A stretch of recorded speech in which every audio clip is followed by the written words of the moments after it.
Good morning, everybody. This is Gokul from Restoration Brokers of America.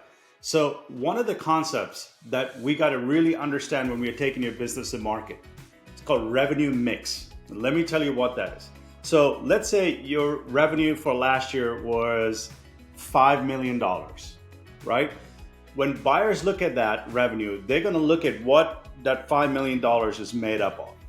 Now, if it was one large CAT job or one big event that, say you got $1 million of revenue from that one event, what buyers are going to look at, and they're going to say, hey, we can't repeat that consistently quarter over quarter, year over year. So they're going to discount that $1 million as non-recurring revenue, right? So you want to be really careful and you want to really pay attention.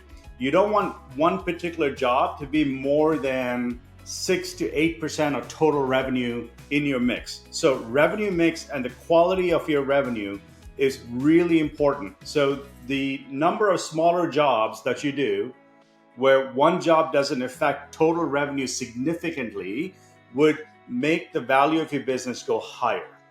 All right. So if you have fewer jobs, but they're bigger in dollar amount, and if one goes away next year, then the revenue is going to drop significantly, then that will devalue the business from the point of a buyer. Okay. So revenue mix is really important.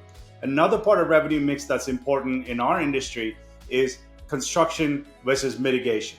Obviously, the more mitigation revenue you have, the more it's valued to a buyer because the margins of mitigation are higher. And then the less of the construction revenue that you have, you want to maintain a mix. What we're seeing in the industry is somewhere around a 30% mitigation to 70% construction. That is usually the mix that you want to maintain. So revenue mix, really critical to the value of your business. As always, I'll be happy to connect with you. You can reach me at www.rbasales.com.